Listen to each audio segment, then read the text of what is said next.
what business can you start with a million Kenya shillings? It is a very common question. And for that reason, let's use a million as a round figure. I like round figures, and a million as an anchor, but this mathematics can be done na any other figure. So what business can you start with a million? And let me submit an idea which I believe is the only formula yenye nimeona you can make a profit with bank's money, ama pesa ya kutoka kwa bank or borrowed money. And this idea was introduced to me first na my first money teacher, Gor Semelango, and it was said differently. A different version of it was said on our show kwa Weekend Edition na chairman wa Expresso Matatu Sacco, anaitwa Sam Kago, na yeye pia ndio MCA wa Mwiki Ward. It's a very interesting concept. Alisema ukiwa na 1 million, Gor alisema you share risk na bank. Na because Kenya haina businesses mingi sana za kupeana example of, let me give an example na the matatu business ama the car business. And round figures, you can do the math with any other system unaona, itaingia the same. So uko na 1 million shillings. Then you go to a bank, unasema una apply for a loan ya 3 million shillings. They will give you, watataka uweke deposit ya 20%, 10 ama 20% depending on your bank. So kwa 20% deposit ya gari ya 3 million, utapata inakuja around 600,000.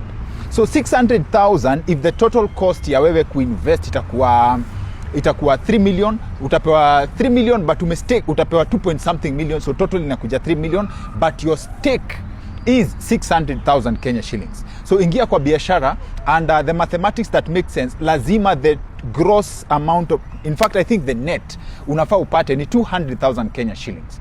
Ukishapata 200,000 shillings, tulifanya hesabu na my friend Cliff, tukapata, this was on a personal vehicle, please feel free to engage in the numbers.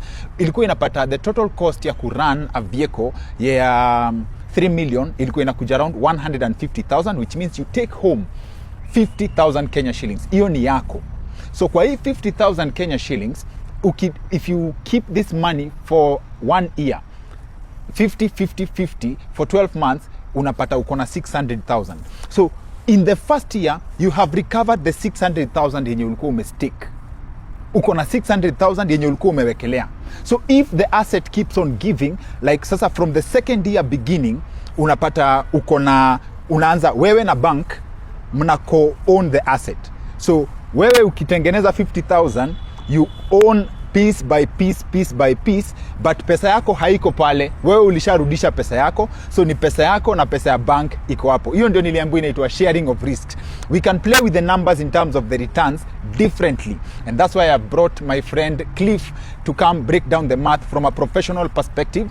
My friend Cliff Nyasinga has been an executive banker. Now we'll go over the math pamoja. The problem with the mathematics tunafanya Ramaphosa ni that the Kenyan banks, as I have learned and as was submitted by my friend Robert Mwangi, na alishare an article towards that, they cannot support ideas. Yes. So unapata this idea works only with an asset that keeps giving. Yes. Na hii peke yake idea only works kwa transport sector because shamba ni ngumu kupewa 3 million uinvest kwa shamba hata kwa rentals na ikurudishie do that much. Yes. Right? Yes. So let's break down the mathematics again. Is my submission correct? Yeah, ukiangalia by and large kuna some, iko na weight. I can say. Now, if you look at banks, and as you've rightfully put it, hawezi kupatia 100% financing. There has to be money that you have to show commitment. In which case unapata there are different financing ratios. So unapata kuna banks zingine watakupatia 80% wakwambie 20 ingia ndani, wengine watakupatia 70 wakwambie weka 30 yako hapo ndani. The reason why they do that is they want to show commitment, so that in case anything goes, it doesn't work out, utakuja kusema ati if anything sikuweka pesa yangu hapo ndani, so hiyo ilikuwa pesa ya bank imepotea hivyo. You also have a stake in it. And then number 2, vile umesema, if you look on the flip side, assuming maybe you have the 3 million, you don't have to invest that whole amount in it. Spreading the risk, vile umesema. Let the bank finance you part of it, and you finance yourself part of it. Now, let's come to your mathematics of, let's say for example, you've given 20% of the 3 million, as you've said it, which is about 600,000. the mathematics that you're supposed to work with is the best return on investment should be at least 20 to 25%. 25% of what? Of the 3 million? Of the 3 million, kwa sababu hiyo pesa sasa utalipa bank. Okay, na umeweka pesa yako hapo ndani. So if you work with the 3 million, let's say 25%, that's about 75, if my memory serves me right. That is 75,000. Na nilisema earlier in our earlier episode that ensure that that amount is 3 times, because kuna loan ya banki kwa hapa. Hii si pesa yako. Okay, so if you do 3 times utasema 75 times 2, that is 150, plus another 75, 225. So that if you pay the bank, nakumbuka tulifanya calculation ya ile amount ilikuwa inakuja around 76,000, to add some things hapo. So at least you should be left with some amount out of that money that you've made from that business. Yenye ni yako. So but then again, what goes into sasa ndio imeni hit when you borrow na bank imekufinance 80%. Yes. Is this not to kupatia pia leeway ya return on investment, because loan yenye utakuwa umechukua sio the 3 million, ni the 2 point something. Yes. Itakuwa ni kama let's say 2.4, si ndio? Yes. So ukifanya hesabu ya borrowed money ni 2.4 na wewe umeekelea yako in terms of what you're paying, if you are to pay interest on 3 million, itakula much from you than it would ikiwa 2.4. You see, at the end of it, this asset, at the end of it, yes, you're co-owning with the bank, but at the end of it, itakuwa ni gari yako, si ndio? Yes. So it's like still you're investing, you umenipatia pesa, nimeenda kuinvest mahali. That pesa ni yangu in as much as nitarudisha hii pesa. So you have to have the mind, yes, you have your 600,000, which is your money. You're looking at a return on investment on your money, which is 600,000. But you also have a responsibility to pay the 2.4. Yes. Yeah.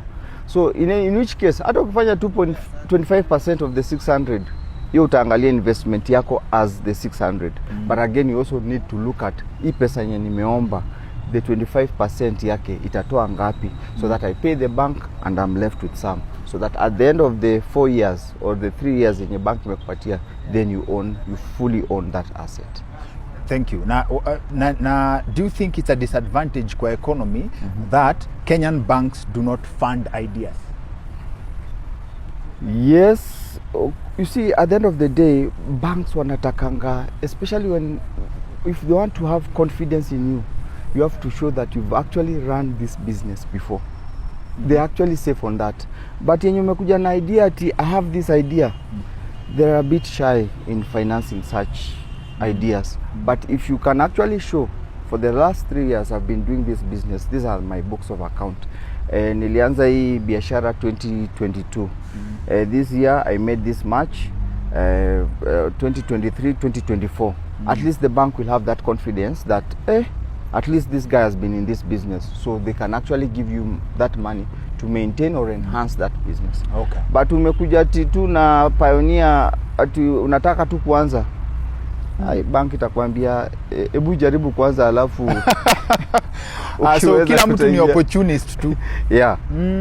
So at the end of the day, banks wanataka kuona do you have actually umeingia kwa hii biashara. If it's transport, have you done this transport business? Si ati kitu unaenda kutry, because again it's one thing to do on theory or on paper, and it's another thing to get on the ground.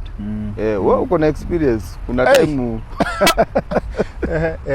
yeah, so you can actually relate. Yeah. Okay. There's a difference between getting to the ground and actually saying it on paper or with your mouth. Okay.